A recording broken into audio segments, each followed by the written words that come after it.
Hello guys, good evening, नमो नमः, नमः संस्कृताय। आप सभी का स्वागत है, अभिनंदन है आपके अपने यूट्यूब चैनल यमएस क्लासेस वन में। मैं माला मैंग फिर से लेकर उपस्थित हुई हूँ कारक प्रकरण का तृतीया विभक्ति। ठीक है दोस्तों, दो विभक्तियों को हमने पढ़ लिया है, कर्ता कारक और कर्म कारक। ठीक है, कर्ता कारक के माध्यम से हमने प्रथमा विभक्ति लगाना सीखा और जो है कर्म कारक के माध्यम से हमने कर्म में द्वितीय विभक्ति लगाना सीखा। ठीक है, तो हमने कर्ता पढ़ लिया, कर्म पढ़ लिया और कर्ता और कर्म से हमने जो दोस्तों प्रश्नोत्तरी को भी सॉल्व कर लिया। आज हमारा है तीसरा टॉपिक, तीसरी विभक्ति, जिसका नाम है तृतीया विभक्ति। यानी कि यह जो है करण में तृतीय विभक्ति लगाने का कार्य करता है। जो है कारण क्या है, करण क्या है दोस्तों? करण जो है करण कारक। ठीक है, जो है तीसरा हमारा जो है कर्ता कारक, कर्म कारक और करण कारक। ठीक है, तीसरे जो है कारक का क्या नाम है दोस्तों? तो करण कारक। तो करण कारक को हम यहाँ पे पढ़ेंगे जिसमें तृतीय विभक्ति लगता है। ठीक है, तो आइए हम लोग स्टार्ट करते हैं अपने टॉपिक को। पहला इसमें हमारा सूत्र है, क्या है? करण कारक का पहला सूत्र है साधक तमम करणम। ठीक है, जो किसी कार्य को करने में सहायक हो, साधक हो, साधन के रूप में हो, उसी में जो है तृतीया विभक्ति लगती है। ठीक है, ठीक है दोस्तों, कह रहा है, यह सूत्र कहता है साधक तमम करणम। साधक हो, क्या हो? किसी कार्य को करने में जो सहायक सहायक हो, जो सहायक हो। जैसे हम जो है पत्र लिख रहे हैं, तो किससे लिख रहे हैं दोस्तों? हाथ से लिख रहे हैं, लेकिन हाथ में क्या है? हमारी लेखनी है। तो सहायक क्या है? पत्र लिखने में जो लेखनी हमारी जो सहायक है, जब लेखनी हमारी सहायक बन गई तो लेखनी में हम तृतीया विभक्ति लगा देंगे, यानी पेन में हमारा जो है तृतीया विभक्ति लगेगा। ठीक है, तो इसी प्रकार जो है साधक तमम करण सूत्र है, जो है साधक के रूप में हम जो है करण में तृतीया विभक्ति लगाते हैं। ठीक है, उसी का एक दूसरा सूत्र है जिसका नाम है कर्तृ करडोष तृतीया। यानी यह जो सूत्र है कर्तृ करडोष तृतीया, यह कर्ता में भी तृतीया विभक्ति लगाने का कार्य करता है। कर्तृ यानी कर्ता में, करण तृतीयो, कर्ता और करण दोनों में तृतीया विभक्ति लगाने का कार्य करता कौन? ये सूत्र है। ठीक है, कर्तरी में भी, यानी कर्ता, कर्तरी कौन होता है? कर्ता। यानी कि यह जो सूत्र है कर्तृ करडोष तृतीया, इसमें कर्ता में भी तृतीया विभक्ति लगेगा और जो है करण में भी तृतीया विभक्ति लगेगा। क्यों दोस्तों? क्योंकि यहाँ कर्ता हमारा जो तृतीया विभक्ति का है वह उक्त रहता है। जब कर्ता हमारा उक्त रहेगा तो उसमें तृतीया विभक्ति लगेगा और साथ ही करण में भी तृतीया विभक्ति लगेगा। ठीक है, कर्तृ करडोष तृतीया, कर्ता में भी तृतीया लगेगा और करण में भी तृतीया लगेगा। ठीक है, और जो यहाँ पे जो है करण क्या है? करण जो है सहायकतम होता है। जो करण हमारा सहायकतम होता है उसको हम करण कहते हैं और उसमें तृतीय विभक्ति लगेगा। ठीक है दोस्तों, तो आइए, ये हमारा सूत्र है। आगे इसकी हम जो है व्याख्या को भी पढ़ लेते हैं। व्याख्या हमारा कहता है अर्थात कर्ता द्वारा की जाने वाली क्रिया की सिद्धि में, यानी कर्ता कोई क्रिया कर रहा है, उसकी सिद्धि में जो अत्यंत सहायक यानी साधक होता है। कोई क्रिया कर रहा है और उसकी क्रिया को करने में जो सबसे ज़्यादा सहायक होता है, जो सबसे ज़्यादा सहायता करता है, उसे करण कहते हैं। और कर्ता और करण में तृतीया विभक्ति होती है। ठीक है, कर्ता में भी होगा और करण दोनों में तृतीया विभक्ति होती है। अर्थात कर्तृवाच्य के कर्ता में तथा कर्मवाच्य के कर्ता और करण में एवं भाववाच्य के कर्ता में तृतीया विभक्ति का प्रयोग होता है। ठीक है, यहाँ पे दोस्तों हमारा भाववाच्य होता है। वाच्य परिवर्तन में तीन वाच्य होते हैं, तीन प्रकार के, कर्तृवाच्य, कर्मवाच्य और जो है भाववाच्य। ठीक है, तो यह कह रहा है कि जो है कर्तृवाच्य के करण में तथा कर्मवाच्य के कर्ता और करण में एवं भाववाच्य के कर्ता में तृतीया विभक्ति होता है। ठीक है, यानी कि कर्मवाच्य में कर्तृवाच्य में प्रथमा विभक्ति होता है, लेकिन इस सूत्र के आ जाने पर कर्तृवाच्य में भी तृतीया विभक्ति हो गया दोस्तों, और कर्मवाच्य में तृतीया विभक्ति होता है और जो है भाववाच्य में भी तृतीया विभक्ति होता है। ठीक है, कर्ता के किस रूप में होता है? तृतीया विभक्ति में रूप में होता है कर्मवाच्य और जो है भाववाच्य में। लेकिन यह सूत्र करता है कि कर्तृवाच्य में भी जो है तृतीया विभक्ति लगेगा। ठीक है, क्या कह रहा है? कर्तृ करदोष तृतीया कह रहा है कि कर्तृवाच्य में भी तृतीया विभक्ति लगेगा।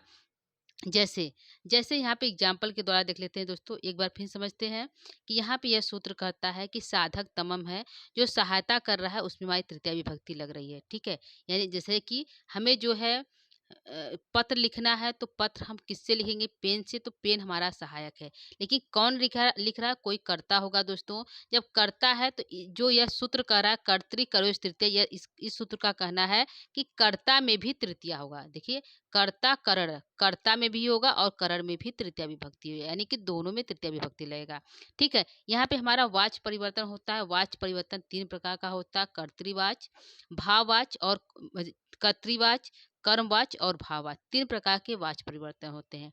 वाच्य परिवर्तन में यह होता है कि दोस्तों कर्ता जो है स्वतंत्र होता है।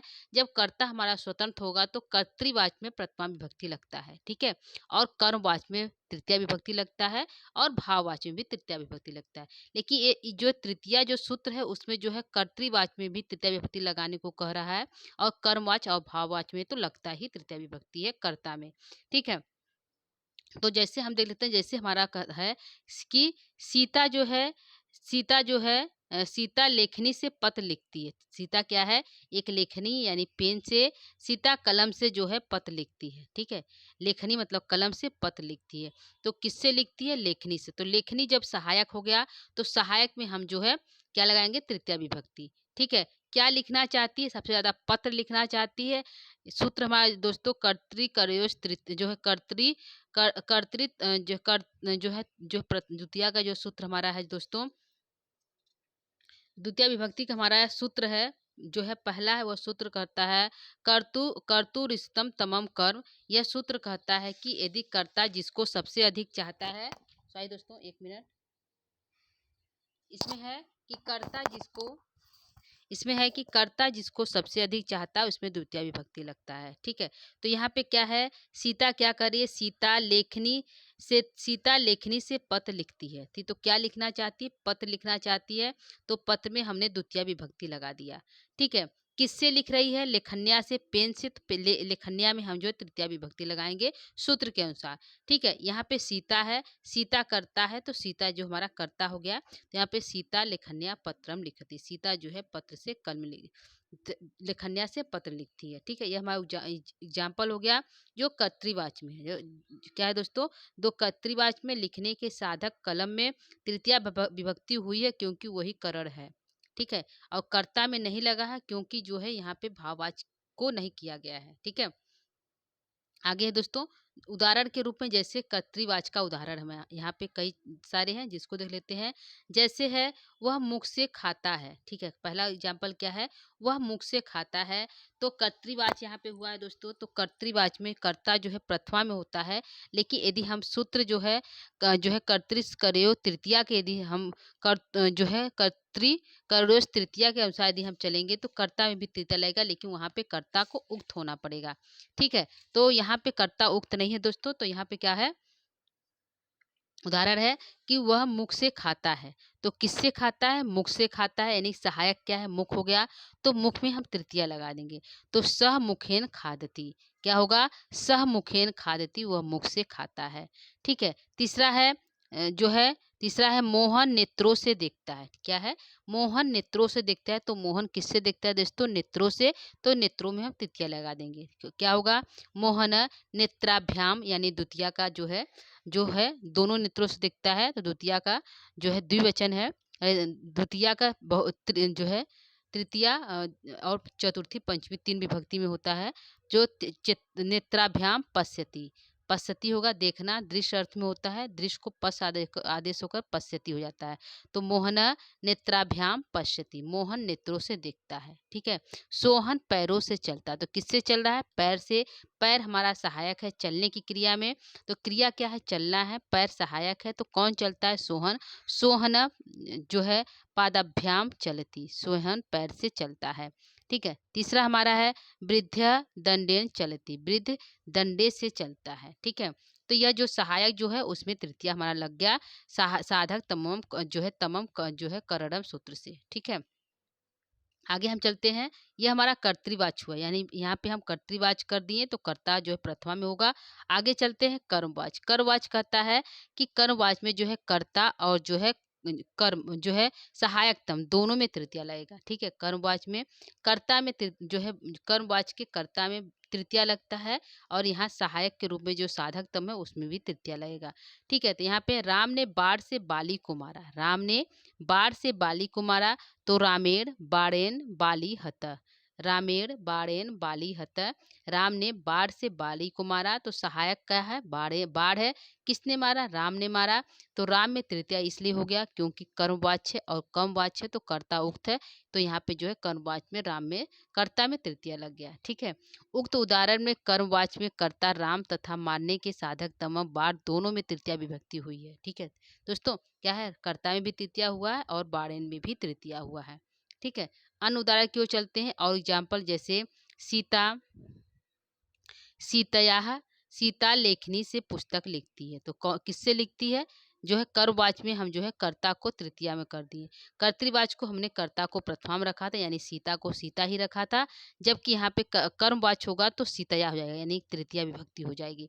सीतया लेखन्या पुस्तकम लिखते, पुस्तकम में प्रथमा विभक्ति है दोस्तों, तो जो है लिखने की क्रिया हो रहा है तो किससे हो रहा है, पुस्तक पे क्या लिखा, किससे लिखा जा रहा है, लेखन्या से, तो लेखन्या में तृतीया होगा। सीतया लेखन्या दोनों में होगा कर्मवाच्य में। ठीक है, अगला है माता दूध से खीर बनाती है। ठीक है, तो मात्रा दुग्धेन पायसाम निर्मीयते, माता दूध से खीर बनाती है। अगला है औषधि निर्मीयते, कौन, कोई है, सह मतलब वह औषधि का निर्माण करता है, तो यहाँ पे सह लगाकर हम कर सकते सह जो है सह तौते तेन होगा। ठीक है, स का तृतीया क्या हो जाएगा, तेन, तेन वैद्येन आमल केन औषधि। ठीक है, यहाँ पे वैद्य आंवला से औषधि बनाता है। आगे हो गया, यहाँ वैद्येन है, वैद्येन है दोस्तों, तो वैद्य क्या है, आंवला से आमल केन औषधि निर्मित, वैद्य जो है आंवला से औषधि बनाता है। ठीक है, आगे है ब्राह्मण घृतेन यज्ञ क्रियते, ब्राह्मण जो है घी से यज्ञ करता है। ठीक है, क्या होगा, घी से यज्ञ करता है, तो ब्राह्मण घृतेन यज्ञ क्रियते, ब्राह्मण घी से यज्ञ को करता है। ठीक है दोस्तों, यहाँ जो है वाच्य में हुआ है। आगे हम चलते हैं, आगे हमारा है, ठीक है दोस्तों, आगे हमारा भाववाच्य में देख लेते हैं। भाववाच्य में भी कर्ता हमारा तृतीया में होगा। ठीक है, तो बालिकाओं ने हंसा, क्या है, इसमें जो है कर्म नहीं होगा, कर्म नहीं होगा कि उसने क्या किया क्या नहीं किया, तो बालिकाओं ने हंसा, तो बालिका भी हसित, बालिका भी हसितम। ठीक है, यहाँ बालिकी भी में तृतीया विभक्ति हुई है। ठीक है, तृतीया का बहुवचन हुआ है। अगला है छात्र हंसता है, तो छात्रेर हस्यते। ठीक है, मैंने पढ़ा, मया पठितम। ठीक है, कुकरेण गृहेण द्वारे सुप्यते, कुत्ता घर के द्वार पर सोता है, कुकरेण गृहे द्वारे सुप्यते। ठीक है, इस प्रकार दोस्तों हमारा जो है तीनों भाव जो है वाच्यों में इसको देखा गया दोस्तों, तृतीया विभक्ति को। ठीक है, तो उम्मीद करती हूँ कि यह जो तृतीया विभक्ति आप लोग का पहला सूत्र समझ में आ गया होगा, पहला और दूसरा। आगे चलते हैं हम तीसरे सूत्र की तरफ। तीसरा सूत्र कहता है सयुक्ते अप्रधानम। ठीक है, जहाँ अप्रधान में तृतीया हुआ, क्या, स माने जिसके साथ, जिसके साथ युक्त मध्य साथ जाएगा और उस अप्रधान में तृतीया होगा, तो सूत्र कहता है कि सह साकम सार्धम समम, यानी कि सह और साकम और सार्धम और समम यह चारों जो है सात अर्थ का बोध कराती है। ठीक है, यदि किसी के साथ जा रहा है तो साथ में सह भी लगा सकते हैं, साकम भी लगा सकते हैं, सार्धम भी लगा सकते हैं और समम भी लगा सकते हैं, कोई एक लगाकर हम जो है इस सूत्र का प्रयोग करके वाक्य को पूरा बनाएंगे। ठीक है, तो सहयुक्ति अप्रधाने, सह माने साथ, जिसके साथ वह जाएगा उस अप्रधान में तृतीया, यानी प्रधान में नहीं अप्रधान में तृतीया विभक्ति लगेगा। ठीक है, तो यहाँ पे हो गया सह साकम सार्धम समम, चार सूत्र है, चारों के योग में तृतीया विभक्ति लगेगा। आदि कर्ता अर्थ वाले शब्दों के योग में अप्रधान में तृतीया विभक्ति होगा। ठीक है, क्या होगा, आदि सात अर्थ वाले शब्दों के योग में अप्रधान में तृतीया, प्रधान में नहीं होगा, उसमें दो है, जो है प्रधान अप्रधान, तो अप्रधान में लगेगा। ठीक है, तो जैसे हो गया दोस्तों कि सयुक्ते अप्रधाने सूत्र यह कहता है कि सह साकम सार्धम समम यानी 7 अर्थ में तृतीया विभक्ति लगेगा, लेकिन कहाँ पे लगेगा दोस्तों? अप्रधान में। जिसके साथ कोई यदि जा रहा है तो उस जाने वाले के साथ में लगेगा, यानी कि अप्रधान जिसके साथ, यानी जिसके साथ रहेगा जाएगा उस वाले व्यक्ति में जो है तृतीया विभक्ति लगेगा। जैसे एग्जाम्पल के द्वारा देखते हैं दोस्तों, जैसे हमारा पहला एग्जाम्पल है, राम लक्ष्मण के साथ जाते हैं। राम किसके साथ जाते हैं दोस्तों? लक्ष्मण के साथ। तो लक्ष्मण में तृतीया लगेगा, जिसके साथ उसमें तृतीया विभक्ति। राम लक्ष्मण के साथ जाता है तो रामः लक्ष्मणेन सह गच्छति। क्या है? सह मतलब साथ होता है दोस्तों, सह गच्छति। रामः लक्ष्मणेन सह गच्छति, राम लक्ष्मण के साथ जाता है। ठीक है, तो यह हमारा पहला हो गया, रामः लक्ष्मणेन सह गच्छति। यहाँ पे स की जगह जो है दोस्तों हम साकम भी कर सकते हैं और जो है सार्धम भी कर सकते हैं, किसी एक का प्रयोग करेंगे दोस्तों, और समम भी कर सकते हैं, किसी एक का प्रयोग करके हम वाक्य को पूरा बनाएंगे। दूसरा हमारा कह रहा है कि त्वम मया सार्धम आपणम चलती, तुम मेरे साथ बाजार चलो। तो जिसके साथ किसके? तुम मेरे, यानी त्वम में तृतीया लगेगा। त्वम मया यानी मेरे साथ, तो त्वम तुम मतलब जा रहा है, त्वम माने मेरे साथ, मेरे में जो होगा तृतीया होगा, तो मया में तृतीया। त्वम मया सार्धम अपरम चल, तुम मेरे साथ बाजार चलो। अपरम माता बाजार चलो। ठीक है, अगला है पुत्र के साथ पिता जाता है। किसके साथ जाता है? पुत्र के साथ पिता जाता है, तो पुत्र में तृतीया लगेगा। पुत्र के साथ तो पुत्र में तृतीया, पुत्रेण सह पिता आगतः, पुत्र के साथ पिता जाता है। ठीक है, अगला है एक है जो है, मैं मोहन के साथ विद्यालय जाता हूँ। तो अहम, अहम मैं मतलब अहम किसके साथ जा रहे हैं? मोहन के साथ। मोहनेन साक अहम मोहनेन साकम विद्यालयम गच्छति, मैं मोहन के साथ, मैं मतलब अहम मतलब मैं, मोहनेन में तृतीया, जिसके साथ उसमें तृतीया, तो मोहनेन साकम विद्यालयम गच्छति। ठीक है, कहाँ जाना चाहता है? विद्यालय में, तो विद्यालय में द्वितीय लगेगा और साकम के योग में जो है मोहनम में तृतीया लग जाएगा। ठीक है दोस्तों, यह हो गया हमारा सह साकम सार्धम योग में तृतीया। यहाँ पे प्रश्न बनेगा दोस्तों कि यह जो है पुत्रेण में तृतीया किसके योग में किस प्रकार लगा, यानी पुत्रे में जो तृतीया लगा क्यों लगा है? तो सह के योग में पुत्रेण में तृतीया लगा। किसके योग में? सह साकम सार्धन के योग में जो है पुत्रेण में तृतीया लगा है। पुत्रेण हमारा किस प्रकार का जो है? तो अप्रधान करता है। ठीक है, अप्रधान है तो उसमें अप्रधान में तृतीया लगा है। ठीक है, तो ये हमारा प्रश्न बनेगा दोस्तों। आगे चलते हैं हम जो है तीसरे प्रश्न की मतलब अगले सूत्र की तरफ। ठीक है, ये हमारा 2 सूत्र हो गया दोस्तों। उम्मीद करती हूँ कि दोनों सूत्र समझ में आया होगा। ये हमारा अगला सूत्र है जिसका नाम है एनांग विकारः। क्या नाम है दोस्तों? एनांग विकारः, जिस अंग में विकार हो। ठीक है, जिस अंग में विकार हो उस अंग के विकार अंग में ही तृतीया विभक्ति लगेगा। ठीक है, तो सूत्र कहता है एनांग विकारः, जिस अंग में विकार हो, यानी कोई व्यक्ति है और वह जो है पैर से लंगड़ा है, हाथ से लूजा है, आँख से काना है, जो है कान से बहरा है और जो है पीठ से कुबड़ा है। तो ऐसे जिस अंग में जो है, जिस अंग से विकार है व्यक्ति, जिस अंग में उसकी कमी है उसी अंग में जो है तृतीया विभक्ति लग जाएगी। ठीक है दोस्तों, तो यह हो गया सूत्र।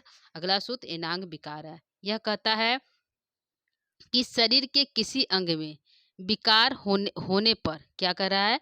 शरीर के किसी अंग में विकार होने पर उस अंगवाची शब्द में तृतीया विभक्ति होता है। ठीक है, शरीर के कोई भी अंग है जिसमें विकार हो गया, यानी दोष उत्पन्न हो गया, उसमें कुछ कमी हो गई, वह किसी प्रकार से खराब हो गया, तो उस अंगवाची शब्द में जिस अंग से विकार है उसमें तृतीया विभक्ति होती है। जैसे, ठीक है दोस्तों, ये समझ में आ गया। जिस अंग में यानी कोई व्यक्ति है उसका पैर खराब है तो उस पैर वाले अंग में तृतीया विभक्ति लगेगा। कोई आदमी है उसका हाथ खराब है तो हाथ वाले अंग में तृतीया विभक्ति लगेगा। कोई व्यक्ति है उसका कान खराब है तो कान वाले विभाग में जो है तृतीया विभक्ति लगेगा। ठीक है, कोई आदमी है जिसका बाल नहीं है तो उस बाल वाले यानी सिर वाले स्थान में तृतीया लगेगा। ठीक है, जिस स्थान से विकार हो रहा है, जिस स्थान में कमी पाई जा रही है, दोष पाया जा रहा है, उसी दोष वाले स्थान पर जो है तृतीया विभक्ति लगेगी। ठीक है दोस्तों, तो यह सूत्र है। आइए एग्जाम्पल से देखते हैं। जैसे हो गया जो है वह पैर से लंगड़ा है। क्या हो गया? वह पैर से लंगड़ा है। ठीक है, तो सह पादेन खंजह, क्या होगा? वह पैर से लंगड़ा है, सह पादेन खंजह। ठीक है, तो किससे लंगड़ा है? पैर से। तो पैर में हमने तृतीया लगा दिया। क्या कर दिया दोस्तों? वह पैर से लंगड़ा है तो पैर में हमने तृतीया लगाकर सह पादेन खंजह कर दिया। यानी लंगड़ा का होगा खंजह, पादेन का पैर का पादेन, सह माने वह पैर से लंगड़ा है। ठीक है। तो पूछेगा इसमें जो है पादेन में जो है सह पादेन खंजह में जो पादेन में जो तृतीया विभक्ति लगा किस सूत्र से लगा है? तो एनांग विकार सूत्र से लगा है। ठीक है। दूसरे चलते हैं दूसरे की तरफ। दूसरा कहता है पिता सिर से गंजे हैं। क्या है? पिता सिर से गंजे हैं। तो पिता सिरसा खलवाटा क्या होगा? पिता सिरसा खलवाटा गंजे हैं, है का अस्थि भी लगा दीजिए तो पूरा हो जाएगा। ऐसे भी करेंगे तो भी सही रहेगा। पिता सिरसा खलवाटा, पिता सिर से टकला है, उनके सिर पर बाल नहीं है। खलवाटा मतलब जिसके सिर पर बाल ना हो उसको खलवाटा कहते हैं। ठीक है। तो पिता सिरसा खलवाटा है। ठीक है। अगला हमारा है असौ कड़ाभ्याम बधिर। यह कानों से बहरा है। यह असौ मतलब यह कानों से बहरा है। तो दोनों कितने कितने कान है? 2 कान है, दोनों से बहरा है। असौ मतलब यह कानों से यानी दोनों कानों के लिए हुआ जो है बधिर है। तो असौ कड़ाभ्याम बधिर अस्ति, वह कानों से बहरा है। ठीक है। असौ कड़ाभ्याम जो है बधिर अस्ति। ठीक है। वह आँख से काना है तो सह नेत्रेर काढ़ अस्ति। क्या होगा? सह नेत्रेर काढ़ अस्ति। ठीक है। अगला है वह पीठ से कुबड़ा है तो सुरेश पीठ से कुबड़ा है तो सुरेश पृष्ठेन कुब्ज। क्या होगा दोस्तों? सुरेश पृष्ठेन कुब्ज। ठीक है। वह हाथ से लुंजा है स हस्तेन लुंज। ठीक है।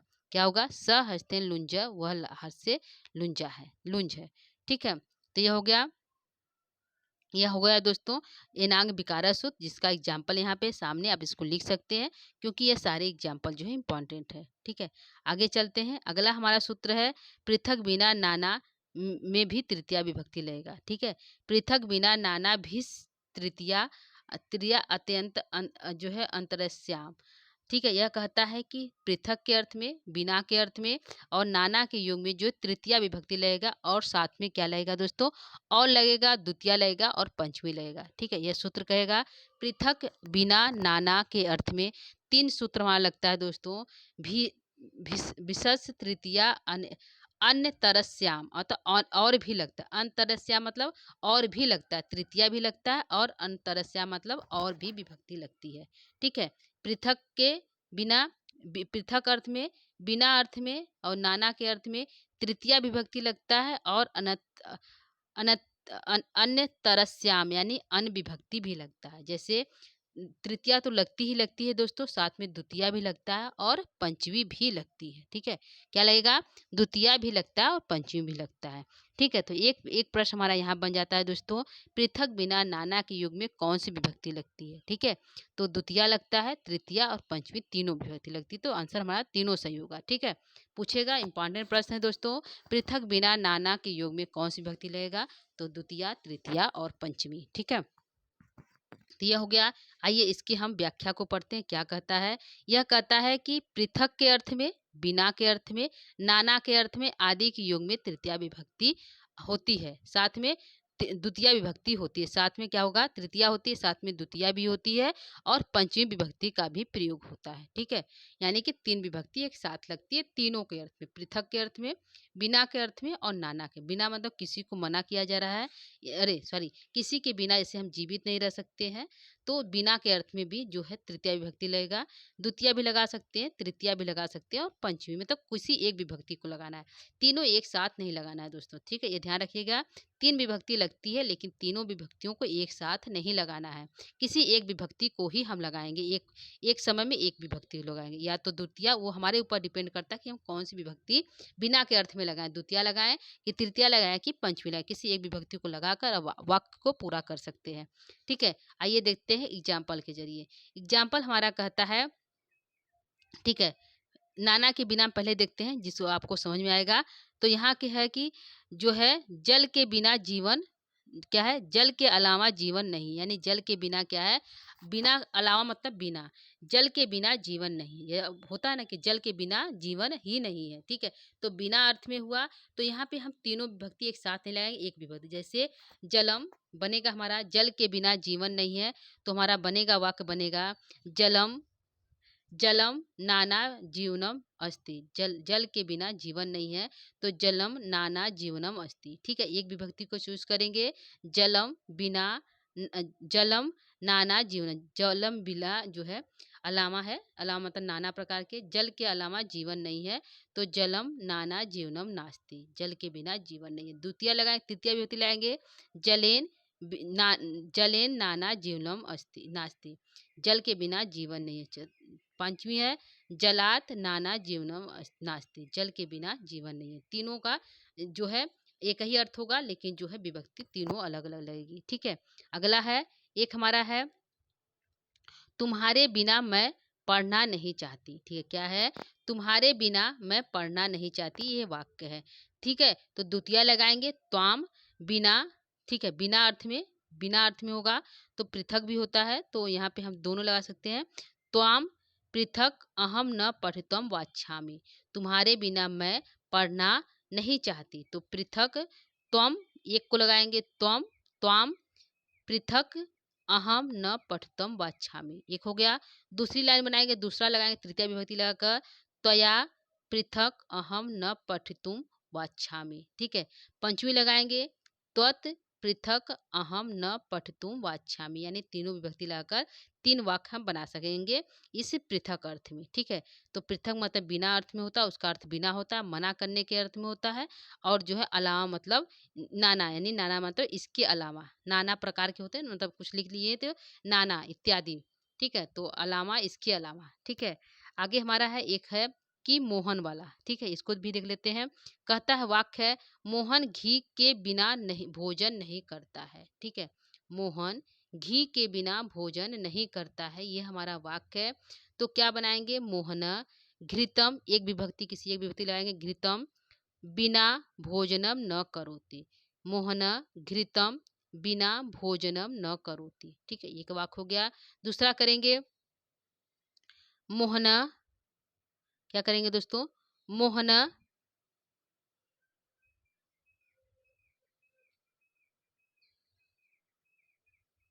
ठीक है दोस्तों, यहाँ पे होगा मोहन, मोहन घृतेन, तृतीय लगाएंगे, बिना भोजनम न करोति, मोहन घृतेन बिना भोजनम न करोति, एक हो गया। दो हो गया। तीसरा है दोस्तों, मोहन घृतात बिना भोजनम न करोति, यानी तीन वाक्य बनेगा, तीनों विभक्ति लगाकर हमने बना दिया। ठीक है दोस्तों, तो यह सूत्र हमारा इस प्रकार बनेगा, जिसमें तीनों विभक्ति लगेगा। तो सबसे इंपॉर्टेंट प्रश्न ये बनता है, पृथक बिना नाना के योग में कौन सी विभक्ति लगती है, तो द्वितीय तृतीय पंचमी तीनों विभक्ति लगती है। ठीक है दोस्तों, तो ये आपको समझ में आ गया होगा दोस्तों, जो हमारा सूत्र है ये है। ठीक है, आगे हम चलते हैं अगले सूत्र की तरफ। ठीक है, अगला हमारा सूत्र यहाँ पे है, आपके सामने है। ये हमारा हो गया, जिसमें हमने तीन एग्जाम्पल दिया, तीनों जो है द्वितीय में भी लगाया, तृतीय भी लगाया, और जो है पंचमी भी लगाया। ठीक है, आगे हम चलते हैं अपने अगले सूत्र की तरफ। अगला सूत्र है अपवर्गीय तृतीया। ठीक है, अपवर्ग में तृतीय विभक्ति लगते हैं, यानी कि यह कहता है अपवर्ग मतलब फल की प्राप्ति में लगने वाला समय और मार्ग की निरंतरता का ज्ञात कराने वाले शब्दों में तृतीय विभक्ति लगता है। ठीक है, जैसे हम कोई कार्य कर रहे हैं, लगातार कर रहे हैं, कार्य में लगातार होना चाहिए, और उस लगातार कार्य में हमें फल की यदि प्राप्ति हो जाती है, तो अपवर्गीय तृतीया से उसमें तृतीय विभक्ति लग जाता है। ठीक है, जैसे हम लगातार जो है गीता को पढ़ रहे हैं, तो लगातार गीता के पढ़ने पर हम जो है एक महीने में पूरे गीता जो है बुक को समाप्त कर दिया, तो हमें फल की प्राप्ति यह हुआ कि हमने पूरे किताब को पढ़ लिया। जब हमने पूरे किताब को पढ़ लिया और हमें फल की प्राप्ति हो गई, तो हम जो है उस जो है गीता में तृतीय विभक्ति लगा देंगे। ठीक है, तो कितने लगातार, तो इसमें जो है अपवर्गीय तृतीया फल की प्राप्ति में लगने वाला समय, तो कितना समय लगा, एक महीने लगा, 2 महीने लगा, एक हफ्ता लगा, जितना समय लगा उस समय में तृतीय विभक्ति लगाएंगे। और जो है क्या करेंगे दोस्तों, और मार्ग की निरंतरता मतलब मार्ग में लगातार, हम यदि किसी मार्ग में लगातार चल रहे हैं, तो ज्ञात कराने वाले शब्दों में भी तृतीय विभक्ति लगेगा, यानी कि समयवाची और मार्गवाची शब्दों में तृतीय विभक्ति लगेगा। कब लगेगा, जब हम लगातार उस कार्य को कर रहे और हमें फल की प्राप्ति हो गई है तब। ठीक, एक सूत्र हमारा है काला दोनों अत्यंत संयोगी, कालवाची और मार्गवाची के संयोग में तृतीय विभक्ति लगती है। लेकिन यहाँ अपवर्गीय तृतीया यह कहता है कि यह जो है तृतीय विभक्ति लगेगी तब लगेगी जब उसमें हमें फल प्राप्ति हो जाएगा तब। ठीक है, तो आइए हम लोग व्याख्या को पढ़ते हैं। व्याख्या हमारा है अर्थात अपवर्ग यानी फल की प्राप्ति में लगने वाला समय और मार्ग की निरंतरता का ज्ञात कराने वाले शब्दों में तृतीया विभक्ति लगता है। यानी हमें यह बताएगा कितना समय लगा और मार्ग कैसा रहा, उसमें निरंतरता में जो है लगातार लगे रहने में तृतीया विभक्ति लगता है। ठीक है, आइए हम एग्जाम्पल के द्वारा देखते हैं। एग्जाम्पल है कि उसने 3 वर्षों में साहित्य की पढ़ाई पूरी की। ठीक है, तो कितने वर्षों में की? 3 वर्षों में। जब 3 वर्षों में यानी लगातार पढ़ाई करने पर उन्हें क्या हुआ? साहित्य की पूरी जानकारी मिली। ठीक है, उसने 3 वर्षों में साहित्य की पढ़ाई पूरी की यानी साहित्य को समाप्त कर दिया। तो उन्हें फल की प्राप्ति हो गई, पुस्तक समाप्त हुआ, ज्ञान प्राप्त हो गया तो फल की प्राप्ति हो गई। तो कब हुआ? उस समय में, 3 वर्षों में। 3 वर्षों में फल की प्राप्ति हो गई तो उस समय यानी 3 जो है समय का बोध करा रहा है दोस्तों। तो उस 3 वर्षों में 3 जो समय है उसी में हम तृतीया लगाएंगे। ठीक है, समयवाची और मार्गवाची का जो बोध कराता है अपवर्गीय तृतीया सूत्र से द्वारा, जो समयवाची और मार्गवाची का बोध कराता है उसी समय में और उसी मार्ग में तृतीया लगाना है, यही ये सूत्र कहता है। ठीक है, तो क्या है? उसने 3 वर्षों में साहित्य की पढ़ाई पूरी की। तो कितने वर्षों में? 3 वर्षों में। सह मतलब उसने, त्रिभी मतलब 3, वर्षे माने वर्षों में। ठीक है, 3 वर्षे है, स त्रिभी वर्षे है, साहित्यम अधितवान अस्ति मतलब ग्रहण की। क्या है? पढ़ाई पूरी कर ली यानी ग्रहण कर लिया। अधितवान मानते ग्रहण कर लिया, साहित्य माने साहित्य को। ठीक है, तो हमारा वाक्य गया सह त्रिभी वर्ष ही साहित्यम अधितवान अस्ति। उसने 3 वर्षों में साहित्य को पूरी कर लिया। आगे देखते हैं। दूसरा हमारा एग्जाम्पल है कि वह 1 वर्ष में व्याकरण को पढ़ लेते हैं यानी समय क्या है? 1 वर्ष। जब समय का बोध कराया तो एक में जो है तृतीया लगा देंगे। क्या है? वह 1 वर्ष में व्याकरण को पढ़ ली यानी कि ली है यानी स्त्रीलिंग है तो स की जगह सा हो जाएगा। सा एकेन वर्षेण व्याकरणम पठितवती। वह 1 वर्ष में जो है व्याकरण को पढ़ लिया। कितने वर्ष में? 1 वर्ष में। तो एक में तृतीया एकेन और वर्षेर में भी तृतीया। एकेन वर्षेर व्याकरणम पठितवती। 1 वर्ष में व्याकरण को पढ़ लिया। किसने? उसने। ठीक है, अगला है रमेश 4 दिन में पुस्तक पढ़ लिया यानी 4 दिन में ही पढ़ लिया। तो किसने? चतुर्भी दिनई। तो 4 दिन में रमेश चतुर्भी दिनई पुस्तकम पठितवान। उसने 4 दिन में पुस्तक को पढ़ लिया। ठीक है, सबसे जो है इम्पॉर्टेंट एग्जाम्पल जो है ये हमारा दोस्तों, जो सबसे ज़्यादा परीक्षा में पूछता है कि वह कोस भर में पुस्तक पढ़ लिया। ठीक है, क्या है? वह कोस भर भी जो है समय का ही बोध कराता है। तो वह कोस भर में, तो 1 कोस 2 कोस होता है। पहले के ज़माने में दोस्तों किलोमीटर या जो है 1 किलो 2 किलोमीटर नहीं होता था, कोस होता था। 1 कोस 2 कोस 3 कोस। तो यहाँ पे है कि वह कोस भर में पुस्तक को पढ़ लिया। तो 1 कोस में पढ़ा तो कोस भर में पढ़ा जिससे समय का हमारा बोध हुआ। किसका हुआ दोस्तों? समय का बोध हुआ। तो सह क्रोशेन पुस्तकम पठितवान। क्या होगा? सह क्रोशेन पुस्तकम पठितवान। वह 1 कोस में जो है पुस्तक को पढ़ लिया। दूसरा है रमेश रमेश 4 वर्ष में घर बनवा लिया यानी कितने वर्ष में बनवाया? 4 वर्ष में। यानी फल प्राप्त ये हुआ कि घर बन गया। ठीक है, 4 वर्ष में घर तो बनवाया लेकिन घर निर्मित हो गया, बन गया। फल की प्राप्ति हो गई। जब फल की प्राप्ति हो गई तो उस समय में हम चतुर्थी विभक्ति लगाएंगे। ठीक है, तो रमेश कितने वर्ष में घर बनवा लिया? 4 वर्ष में। तो रमेश चतुर्भी वर्ष ही गृहम निर्माण पीतवान। वह 4 वर्ष में घर को बनवा लिया। अगला है एक हमारा सूत्र और है कि 25 दिनों में इससे इन ग्रंथों को लिखकर पूर्ण कर लिया। 25 दिनों में इसने इस ग्रंथ को लिखकर पूर्ण कर लिया। तो पंचविंशत्याम दिवसई अयमिमम ग्रंथम लिखतवान। ठीक है, पूरा कर लिया। यह हमारा तो दोस्तों फल प्राप्ति होने पर जो है समयवाची और मार्गवाची में तृतीया विभक्ति लगेगा। जैसे जब फल प्राप्ति का शब्द से जो है शब्द के से कथन नहीं होता वहाँ द्वितीया विभक्ति होगा।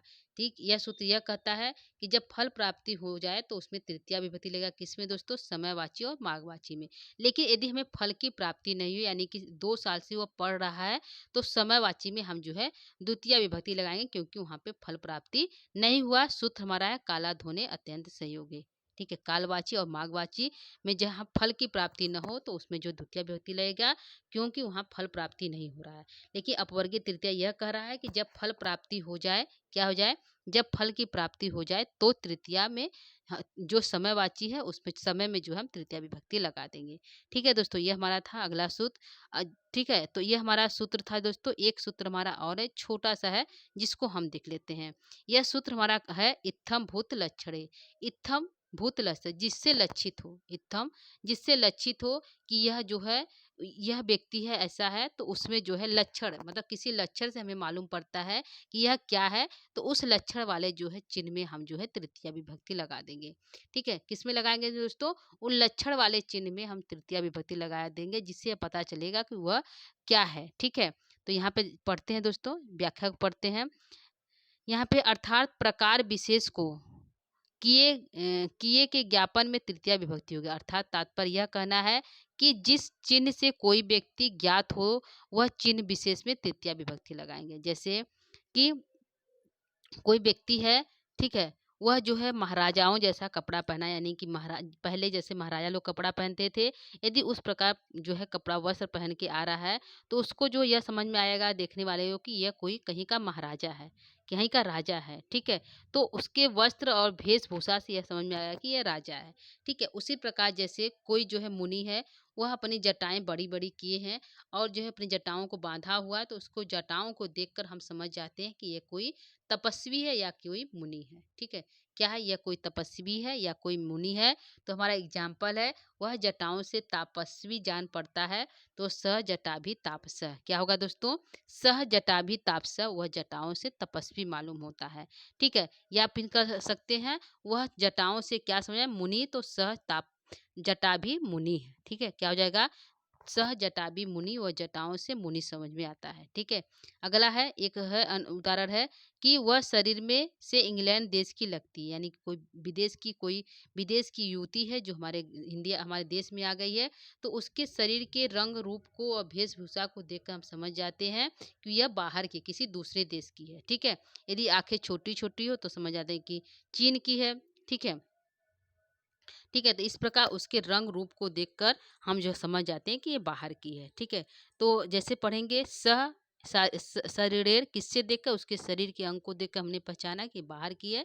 तो शाह शरीरेर इंग्लैंड देशी, वह जो है शरीर से इंग्लैंड देश की है। ठीक है दोस्तों, तो यह हमारा जो सा तृतीया विभक्ति था दोस्तों, जिसको लेकर हम उपस्थित हुए और इसको पढ़ाने का प्रयास भी किया, अच्छे से आप लोग को समझ में आ जाए। ठीक है दोस्तों, तो उम्मीद करती हूँ कि आपको तृतीया विभक्ति के जितने भी सूत्र हैं, जो इम्पोर्टेंट सूत्र है वही था दोस्तों, उसी को सामने लेकर उपस्थित हुए हैं। तो आप तृतीया विभक्ति को अच्छे से पढ़ लिए होंगे दोस्तों। तो आज के लिए इतना ही। कल जो है इसके आगे के जो है चतुर्थी विभक्ति को हम लेकर पुनः उपस्थित होंगे। ठीक है, तृतीया चतुर्थी और जो है दो विभक्ति के हो जाने पर दोस्तों हम दोनों विभक्ति से प्रश्नोत्तर लेकर उपस्थित होंगे। ठीक है दोस्तों, तो आज के लिए इतना ही। नमो नमः। नमः संस्कृताय। शुभ रात्रि। शुभ संध्या दोस्तों। नमो नमः। धन्यवाद।